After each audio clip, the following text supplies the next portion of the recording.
Good afternoon, investigators. Mike Evans and Casey Evans with episode 311 of Spy Curious, the every Friday afternoon program, except Good Friday and Anzac Day.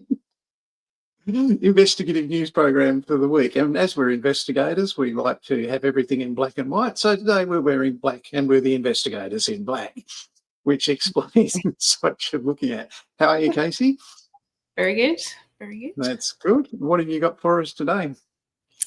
I've received two questions this week, one about the electoral roll and the other about cyberbullying cases. Fantastic. That's great. Something to look forward to. But before we do that, let's have a look at some job vacancies. Now, these job vacancies are not necessarily in Victoria. They might be somewhere else too, but there's a couple of beauties this week. I just wanted, g'day, Daniel. Great to see you. Thanks for saying hello. G'day, Nina. How you going, mate? I hope you're well. Hi, Amber. Great to see you. Hope you're well down in beautiful Canberra. Here we go. Okay. General insurance investigators are required by Quantum Corp down in Melbourne, Victoria. Now, Quantum Corp are a New South Wales based investigation agency. G'day, Jai. Great to see you, mate. Thanks for saying hello. Quantum Corp are a New South Wales based investigation agency, but operate in every state and territory in Australia. General insurance investigators are factual investigators of what they're looking for. And if you do that kind of work, you're going to be exposed to the most fraud that you will experience outside of CTP liability as an investigator. So it's really, really good fun, this stuff. You'll be investigating home arsons, home burglaries, stolen motor vehicles, slip, trips and falls in insured residences. You'll be also investigating things like unoccupied residences that are burgled or destroyed in a fire. So unoccupancy is a big issue for that sort of thing, and you can learn all about that in your Australian Security Academy course. So great opportunity if you're one of the 1,700 licensed investigators in Victoria to pick up a job with one of the leading investigation agencies, our good friends at Quantum Corp, based all around Australia. ISG, Investigative Services Group, are looking for factual investigators for workers' compensation in New South Wales. And what you'll be doing here is people that are injured at work, and you hear us talk about this all the time over at Investigations Unit. There's an enormous demand for this type of work. And ISG are an established investigation firm in New South Wales. Really great team at ISG. Thoroughly recommend that you get in touch with them and send them your resume. Tell them that you're an Australian Security Academy graduate student and you know how to investigate workers' compensation fall from heights, workers' compensation hit by moving object, workers' compensation slip, trip and fall, workers' compensation psychiatric and psychological injury, because all of those are in your Australian Security Academy course. Now, this one, my job of the week.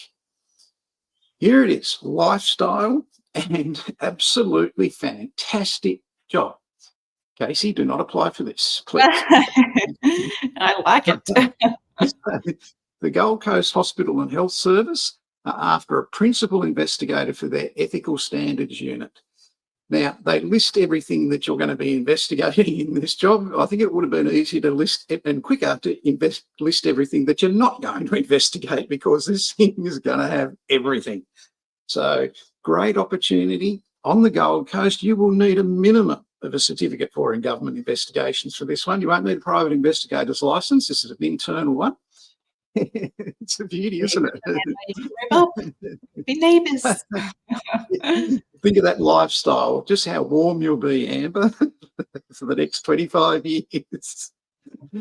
Do half an hour's work and then go to the beach for 3 hours and sunbake. So opportunity at the Gold Coast Hospital and Health Service, Southport on the Gold Coast, right next door to where Casey lives, and very close to where I live. Yeah, exactly.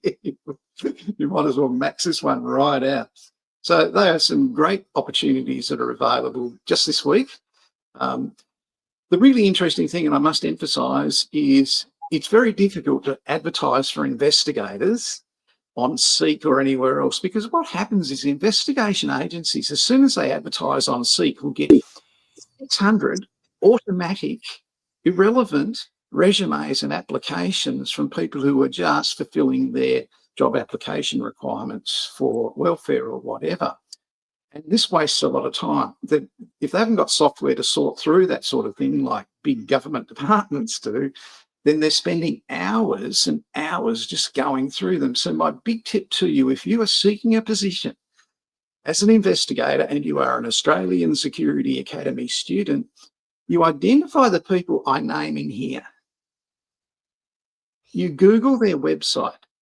Every Friday afternoon, you apply for a position at their worksite, because every Friday afternoon, they are seeking out the investigators to do the investigation cases for next week. And they don't want to advertise on Seek and get 600 irrelevant applications in the first 10 minutes, and then over the next 2 weeks, get another 500 irrelevant ones. They want to know who's out there and where they live, and if they're licensed. And if you fit that criteria, that's how you're going to break into the industry smoothly. Now, you might think, oh, I'm too embarrassed to push myself and contact them every week and email them every week and ring them up every week or whatever. Well, they respect consistency. Because if you're going to be consistent about applying for work, you're going to be consistent about getting investigations done. That's what they want. They don't want people who will come up with a whole lot of excuses why they can't do something, because that's useless to them. Investigators look for the way in. And if you presented the person looking for the way into their investigation agency, the work will follow. Okay, so whether it's subcontracting or a full-time role, Quantum Corp want to hear from you. ISG want to hear from you. Allied Universal, M&A Investigations, SureFact want to hear from you. And 100 other Clarity, Workplace and Pinkertons, all the ones you see me repeatedly talk about, they want to hear from you this afternoon. Get in touch with them. So that's Mike's lecture and sermon for the week. I'm sure you all enjoyed that, but play smarter, people. Apply every Friday. It's really, really important. You're watching episode 311 of Spy Curious. Some of the things that happened this week. This is beauty. I love this. This is great. Private investigators hired to follow lawmakers. What a great idea. You're speaking my language, people. That is absolutely fantastic. Over in Texas, in the United States, Mark Sanders, the former CEO of Superior Health Plan, admitted to hiring private investigators to conduct surveillance on lawmakers, patients, healthcare providers. In a shocking summary, the Texas Attorney General has since launched an official investigation with allegations suggesting that surveillance tactics may have been used to influence government contracts and deny legitimate insurance claims.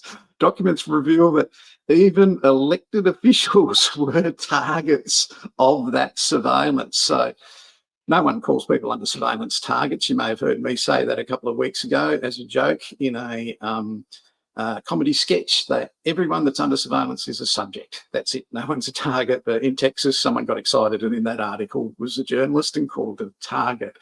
But that's happened over in Texas. One more relevant to everyone watching this who does Certificate 4 in government investigations and is employed in local, state and federal government. It just keeps happening. And I think it's going to happen till I'm blue in the face. But it keeps you and me employed. And this is why we're here. Former soldier, there he is in Afghanistan. What's happened? He's gone and he has accessed a database while he was working in a government position in Australia. Now, he claims he just accessed it. He didn't look into it, whatever. But anyway, you can Google his name and you can find out for yourself what happened. He was convicted. He's lost his job. He's a security guard down in Victoria. As a result of a conviction, you can't be a security guard anymore if that happens to you under their rules in Victoria. So he's done a silly thing. He got no benefit from it. They claim in the article in the press where that was that he'd visited 3 criminals in prison just prior to accessing those databases. They explain that a little bit more. They were, not sort of like super crims or anything like that. But anyway, they don't like it. Do not ever, ever, no matter how tempted you are, if you work in government or you're a private investigator asking anyone else working in government to access a government database, don't do it. Casey has all the solutions that you can use to find out what you want to find out without you risking your freedom and your employment in the industry you work in, like security. It's just not on. Okay, so that's really important. Other news this week down in Victoria, the sky's falling down there. If you get on LinkedIn about the new County Court Amendment Act coming in down there. So there's 6 people going, oh no, everything's going terrible. It's awful. The sky's falling. There's going to be red tape and we won't be able to afford to be private investigators anymore, blah, blah, blah, blah, blah. And they're urging everybody to get onto the private security regulations webpage where they're asking for consulting. Now, I urge everybody to do that too, but nobody listens to me and nobody ever makes a submission. But I'll be making a submission to that. It's really simple. The sky isn't falling in Victoria. It's not going to be overloaded with red tape or anything like that. I'll be sending, whoops, ahead of myself there. I'll be sending in my submission just like I did when I got to find it. Do have a submission here somewhere. Got to turn up the screen a bit so I can see. Do you see submission there, guys? Let me have a look.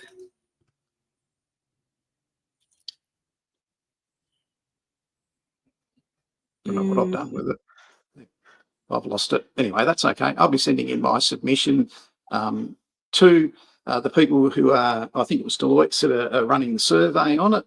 And I'll be explaining that, look, everybody's got to have a company. That's correct. Good work. Well done. We know who they are. They must supply a company extract. Yeah, my word, they should. And they should also have a relational company extract on who they're related to. So we all know who you're dealing with. The lady last year in Victoria who invested $500,000 in a security business down there didn't check those things, right? And the business she invested in, the security business, the guy who owned it disappeared to the Middle East the next day. So basically, that's all coming in to prevent all that sort of thing. And you're still going to hear that the sky is falling because of this down in Victoria, and that, you don't have to have insurance and you don't have to have a company and all this sort of stuff's going on. You shouldn't be a member of an industry association. Well,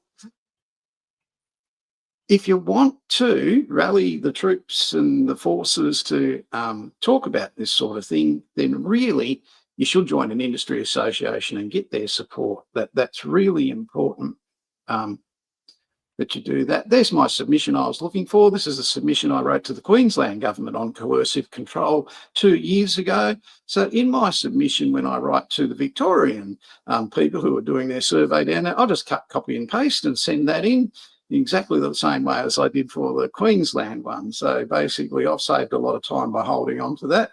And it's really important for those of you that are concerned about it coming in. It's coming in later this year. It'll have an implementation period after the consultation period.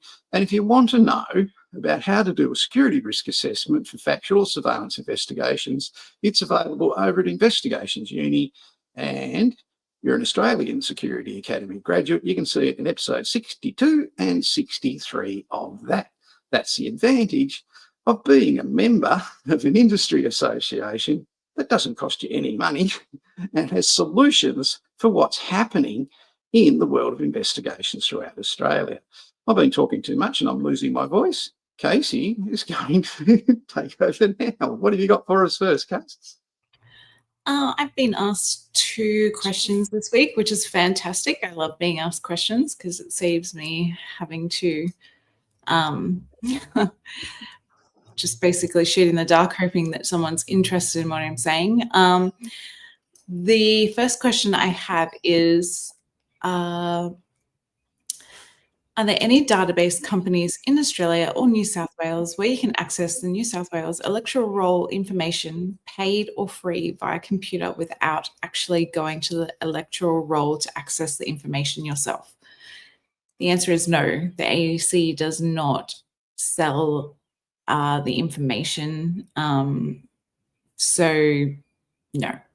There are databases out there that you can use, such as Casper, Global Data's Casper, and Detective Desk, which is very good. I have access to both. They're both fantastic. They both have their pros and their cons, and some have some information and others have, and the other might have another bit of information. So the good thing about Detective Desk is that it has day passes. So if you're not a big organization, you're an individual operator like me, you can just pay for a day pass. Or Casper has, you have to pay that up front. I think I did. So, but they're both very good databases. I've done previous investigations uni talks on both of them. So they will be in the history of the investigations unis. So you can have a look at that to see the difference between the two. Both are very good. Both of them have been around for a long time, and they've been through like high highs of being amazing and low lows of being terrible. They're both great at the moment. I would not want to be without either one. So it really helps with looking at addresses and names and family, and it helps with door knocking a street if that's what you need to do. Yeah, they're both fantastic. So you have to, if you want AEC information, you have to go in and sit down at a terminal, or liaise with another investigator. That I know there are plenty of investigators that have to do that trip weekly, and for a small fee will look up a name for you and get you that information. So I know I have my contact that goes every Wednesday and charges a small fee just to help with the cost of petrol or whatever. It saves me having to go into Brisbane. So put out on LinkedIn, if just ask your network and see if there's any of those people that go regularly. So it's a really good way to save you having to go into a point, especially if you're far away. The other question I had is, let me just bring that up so I don't get it wrong, is on cyberbullying. So how do you go about conducting a cyberbullying case? What are the objectives, and what are the real life examples you get? So cyberbullying, it's a massive issue, and it's an issue not only for individuals, but it's also an issue for companies and schools and government departments and things like that. So I've personally investigated a number of cyberbullying issues. The most recent one was a school was being bullied by a parent who was setting up all these fake Google accounts and giving them fake reviews. And basically, it's literally just a normal open source intelligence investigation where you're looking at the information that you have on hand, and you are just looking for that information slippage, hoping that the criminal somewhere stuffs up and you can pull in enough information to either hand to the police or uncover the identity of the person yourself. And there's one example of a cyberbullying case that I used, I think it was at the beginning of the year. This year is going pretty quick now, where I had this case open for, I had it probably mid last year. I couldn't find out who this person was. They were very careful. It was a workplace bullying, cyberbullying issue. And I just every month, I just recheck the Facebook of the person, because I show in investigations uni how to grab the Facebook ID rather than, because you can't just go looking up names because they can change names, but the Facebook ID never changes. And I checked that Facebook ID, and this cyberbully, after just hitting dead end after dead end after dead end for a few months, I agreed with the client to keep the case open and just consistently check it. Checked the ID, and the cyberbully had gotten lazy, and rather than they took their sock puppet that they were using to cyberbully this client, and just turned it into their actual own Facebook.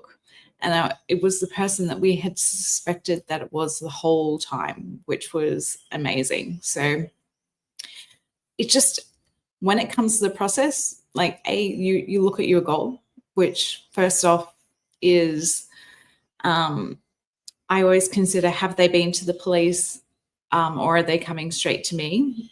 I think that affects the goals. Like if they've been to the police and they haven't got any help, and they're coming to me, then I'm not really look at putting together information for the police. But if they haven't been to the police, I generally encourage people to go to the police. So I find all of the information that I can, and I'm like, take this to the police, because they can obviously get a lot more information than me. They can go directly to Google and pull information about who that Google account is owned by. But at the same time, they could put in fake names and fake credentials, so it's not always a guarantee. And especially severe cyberbullying cases, which I do see, unfortunately, and stalking, cyber stalking, you're just dealing with the information that you have, looking at your goals. So, yeah, sorry, I'm going flip-flopping around. Have they been to the police? If not, encourage them to go to the police. It needs to be reported. It's really important. It needs to be reported as soon as it starts happening, so that they know it's happening. And then if we find more information, you can give them more information. And the goal is generally to uncover who that person is. And essentially you're kind of coaching your client. I mean, at least that's what I find through it, how to deal with it. If I get some clients who are just dead set on, I need to know who this is. Other clients I need to get them to go away. And basically it's just not engaging with the person, blocking accounts, changing your own email, new phone numbers, this, that, and the other, just to break away. It's super annoying, but it's the easiest way just to get away from it. It depends on what information you have. Sometimes you might get a phone number, sometimes you might get an email, sometimes you might get a social media handle, and it's literally just looking for that information slippage, hoping that they mess up somewhere where you can put two and two together. I had a TikTok that I was looking into. This person was cyberbullying someone else, making really nasty and false claims about someone. And it was a normal account where they had been reposting other people's stuff for a long time, and it was just a username. And I found just something out of the ordinary, which was just a girl's name who had commented on it, and it turned out to be the sister of the person who was doing it. So finding that information to help you solve the case is really, really good. It's really interesting work. In relation to cyberbullying, would it be fair to ask the client if they would be able to provide a copy of the police report that they have filed? Yeah, you can ask for that. It saves you having to get a whole statement again, because I asked them to put a statement and a timeline of events into an email for me. And if they have that, sure. But just remember that that's something that you have to keep on file, and you're going to have that on like an encrypted external hard drive, because this is sensitive information. So yeah, you can absolutely do that. And if they don't want to give it, that you can just ask for the statement. Ideally they would give it. I don't like people who won't give me stuff, because I'm like, well, what aren't you telling me that you told the police? And that's when you do your consultation, you sit down and you speak to them, and you're just trying to draw out as much information as possible. That timeline of events is really important. Like, when did it first start? Because they usually remember. It's like, I had a lady who had a bunch of pizzas sent to her house. And that was the moment that it got so bad for her that she ended up seeking help. But it had started a while before that. And it's like, well, when did it start? It's like, oh, actually it started like months ago. And she was like, it started here. Oh no, it actually started at this point where it was a dating profile that had been found. And I went to the pizza shop and managed to get the phone number and found out who the phone number belonged to, and she took it to the police. So it's those, literally that information slippage. And when I went to the pizza shop and explained what had happened and who I was and showed my license, and like, they're absolutely not obligated at all to give me any information, but they did, and which was really nice of them because it helped this lady. So having your license on you and saying, I am a legitimate person that is doing a legitimate case trying to help someone, and this will be going to the police. Some people really do cooperate. Other people are like, absolutely not. Privacy, everything, of course. So I don't even know what that was. So that really helped. Just dealing with the information that you have and speaking with the client and possibly keeping it open, making sure that they communicate with you if new information comes to light, because if they block one email address, they end up using another. And then if they block another social media, like a social media account, they will start up another. And you're just waiting for them to make a mistake or waiting for them to get lazy and use like an old account that was actually somehow maybe even indexed by Google, which will link us to a name.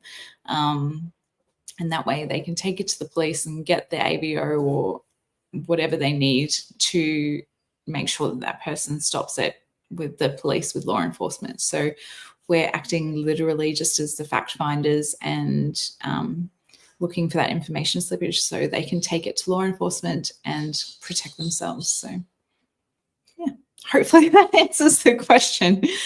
I haven't experienced any alike. Some of them I get an email, some of them I get just a handle, which is like the TikTok username with no profile picture, and it's I mean a TikTok generic username, just like user 10002789. Oh my goodness, that was horrible. Because you can't get an IP address or anything. I have sent links to phone numbers before of stalkers just using the I've forgotten what the website's called now. It's Friday afternoon, but you can create links where you convince the person to click the link and then you can grab their IP address. I've definitely used that a couple of times just to get IP addresses. Can be hit and miss. They could be using a VPN, all kinds of stuff, but just trying to figure out who it was, looking at grammar, especially with this bullying at the school. They thought it could have been a child. Like, is it a child? Is it a parent? Is there commas? And Michelle, also with the Google, when you use EPOS, those Google reviews are fantastic because you can see other Google reviews that they might have done, which is how I ended up finalizing that case, is because they had done Google reviews for other people, such as plumbers and electricians. And it's like, oh, okay, so you live in this area. I can either, I tried to call the plumber. He didn't work in the industry anymore and didn't remember. The electrician, that was a company and they didn't want to give me any information, which was fine. So that all of that information went into a really nice package that was really clear, showed how I found the information. That went to the police. The police then spoke to the electrical company, the electrician company, and they found out that way. So it's, looking for those information slippage and doing what you can to get the information and passing it on.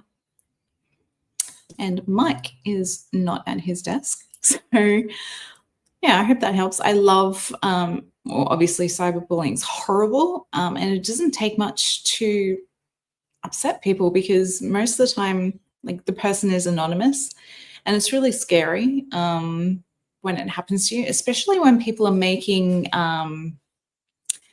videos about you or your family and it's not true. Like, it's really, these are highly emotional. cyberbullying is the person that you speak to is always highly emotional. They're very stressed. Like any type of bullying, you know, it can be incredibly stressful. Stalking is incredibly stressful.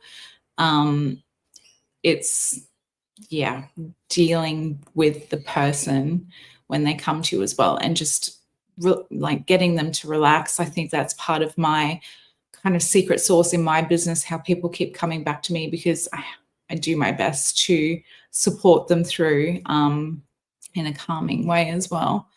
I have a question, but I'll email after the show. Okay. I might have time to answer it. Do I have time to answer now, Mike? No, you've got time to answer it, but you've got an appointment coming up in 10 minutes. Keep that in mind. Oh, no, a little bit longer. Yeah.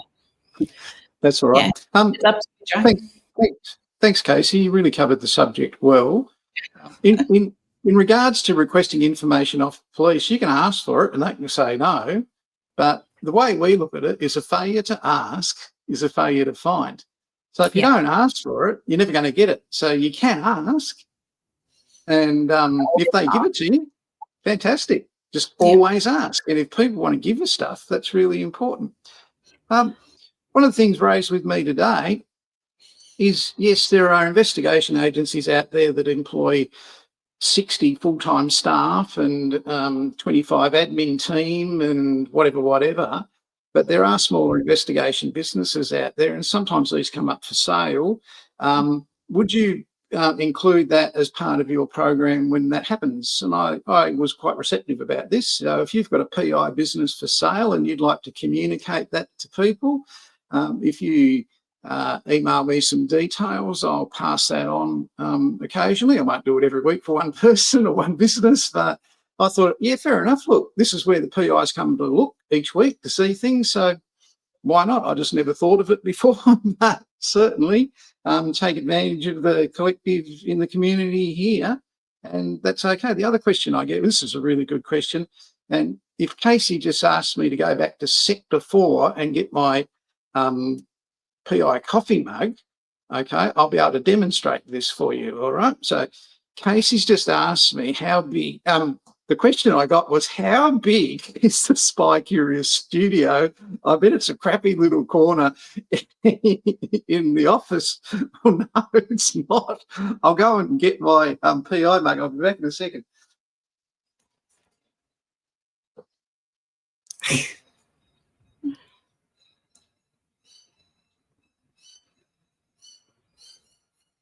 There it is. Okay. So as you can see, this isn't a pokey little corner. It's actually more like 3 of these. Okay. So it's quite a big studio, isn't it, Casey? Sure. It's really important. This is a big deal, this program. People, you have been watching episode 311 of Spy Curious, and we have really enjoyed your company and your input today and your questions, because it helps everybody with their understanding. Thank you, Michelle, for your question. And I'd like to thank the person who asked the original question. It's really important you understand that about the electoral roll. Stay away from accessing databases and you will stay out of trouble. Illegal databases I'm talking about. What Casey was talking about was legal databases, and you can subscribe to those for 2-day pass or 1-day pass, can't you, Casey? Yeah, so Detective Desk is really good. You need your PI license in order to, because you have to go through that process in order to sign up to it. There are other essentially marketing databases out there that I know some PIs access. I don't know what they are. Some of them I think are a little bit cheaper because they are targeted towards marketers and things like that. But Detective Desk is created by investigators. So it's, really handy like that. And Global Data is just really good. So there is a range of them. You used to be able to check the electoral roll many years ago online. That it was able to do it, but it just changes constantly with developments out there. Thanks, Nina. I appreciate that. And the reason it changes is someone will complain to the office that they've been located through that, and they might be a police officer. They could work for the tax department. People that work for the tax department get silent driver's licenses and silent electoral roll admission. They do. And I would well imagine that people who work for Services Australia can do that.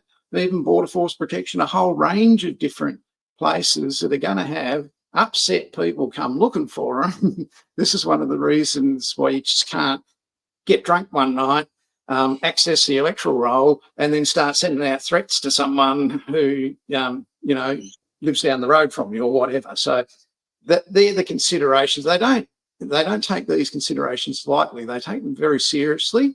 And we live in a time where people will react negatively bad news, and they have the capacity today to instantly react. Whereas once upon a time, they might have had to get in a car and drive, across the city. They might have calmed down by that stage.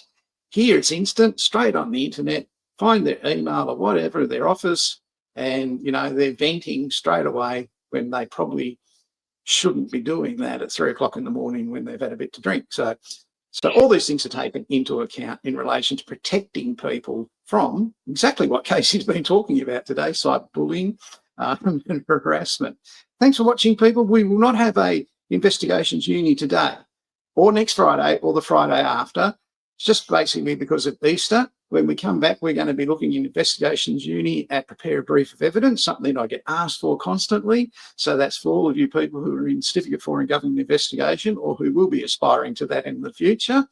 We'll be talking to Pat Flynn about his award we told you about last week. So Pat will be showing us his award and telling us all about that, which is going to be a lot of fun. Very humble man, Pat. He was absolutely floored. He was really, really chuffed when he was awarded that Industry Association award from the AISP. So we'll be back with Investigations Uni the week after Anzac Day.